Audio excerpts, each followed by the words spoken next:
are there so many abandoned schools in Oklahoma City?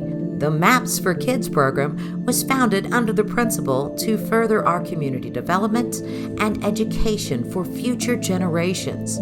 But instead, the Board of Education continues to devalue neighborhoods by leaving so many schools neglected and unsecure. The district doesn't have the best track record when it comes to repurposing school buildings. This is Columbus Elementary, which has been sitting here abandoned for several years. With MAPS, there are more new schools and more abandoned ones. And schools, like other abandoned buildings, become perfect places for squatters who start fires. While media outlets were reporting that OKCPS was making attempts to sell off these buildings and have them repurposed, neighbors of these neglected structures watched for years as vandals terrorized them, starting fires and covering them in graffiti. Since 2015, firefighters have responded 9 times to the abandoned building. You never know what could happen. It's like just a building open, abandoned and everything. In 2015, Oklahoma City Public Schools said they were still weighing their options about what to do with the property. OKCPS has begun a partnership of sorts with the OKC Urban Renewal Authority, offering closed schools for undeveloped land. This put the Urban Renewal Authority partly in charge of bringing developers into the area to revitalize the derelict buildings. We're going to work tirelessly to get people inside those buildings so that it can add value to the neighborhoods. And I know that causes some anxiety. Some of these projects are complicated. It can take a developer a year or more to get their financing together, but in the meantime, it's important to keep the school buildings secure so they don't create any problems for the neighborhood. I was able to witness just completely parking lot that was full of lots of dumped waste and grass overgrown in the area. This is a good authority and this is a good entity for that's going to manage our properties, that we have them managed throughout wherever our properties may be. The former Oklahoma City Public School Administration building was originally built as Roosevelt Junior High in 1921. The building has stood tall on 900 North Klein for over a century, becoming the district's administration building in 1955. It had many amenities, including a cafeteria built in the basement for the large number of staff and administrators and offices that were once classrooms. Though in the late 2000s, OKCPS closed and consolidated many of its buildings in an attempt to modernize and cut building maintenance costs. It is a step into the future for Oklahoma City Public Schools as we decide on a new life for this building.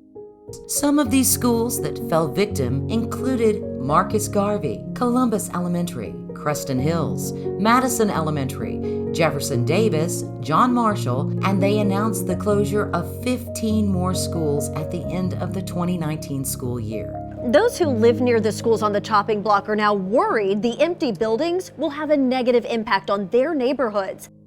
And in 2017, the OKCPS Administration Building, formerly Roosevelt Junior High, fell victim to abandonment as well. The Board of Education has declared 900 North Klein as a surplus building, and we are working with a repurposing committee of community members who are going to help us make some recommendations about what we might do with 900 North Klein so that it will have a new life that will be beneficial to this community, which is really growing and becoming a really dynamic part of our city.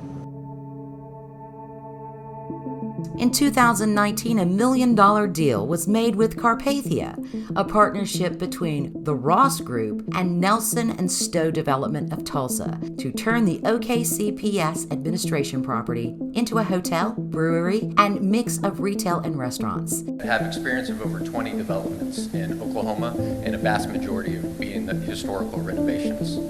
This was a deal pitched by a credible team with years of experience, including a recently redeveloped Tulsa Club in downtown Tulsa and an array of hotels, housing, restaurants, bars, and entertainment venues, and receiving tons of community backing for the proposal. What we strive to do is create a destination point for citizens of Oklahoma City and really speak within the confines of the neighborhood, creating something that is very responsive to the neighborhood and to the community, and that is open and inclusive to all users. Make a motion that we approve the superintendent's recommendation and OKCPS recommendation of Carpathia LLC as the conditional developer and authorize them to move forward. Second. Having received 7 aye votes, 0 nay votes, the motion carries as made. The school district then, without warning, backed out of the deal, causing the developers who spent a lot of time and effort on their legitimate proposal to drop out. This virtually killed the school district's credibility in doing any further deals and left the building abandoned. In July 2022, the OKCPS shockingly announced they would be moving forward with demolishing the building when due diligence to find another potential developer or an explanation as to why they backed out of the deal with Carpathia in 2019 has never been given. Not only would the deal have provided around $1 million to the school district to go toward things like payroll, new equipment, etc., but also could have provided the neighborhood with revitalization, raising property values, and bringing in millions in revenue over the next decade.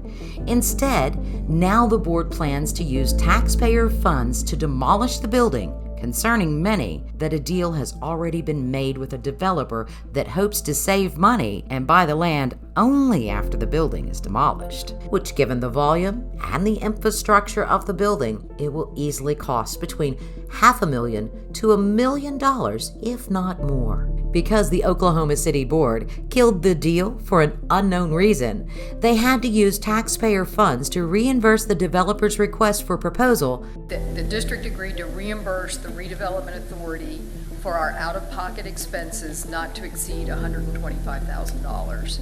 Consequently, all the time and hard work that the Ross Group put into making the designs and crafting well-executed plans went by the wayside.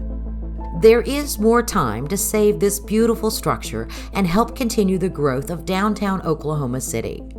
This building is prime for redevelopment with a great location and eligible for the National Register of Historic Places. This would mean 40% in tax credits could be used to bring this building back to life as a boutique hotel, apartments, retail space, or even more. It's our intention to find parties interested in learning more about this building and property to present to the school board so they will reconsider demolition.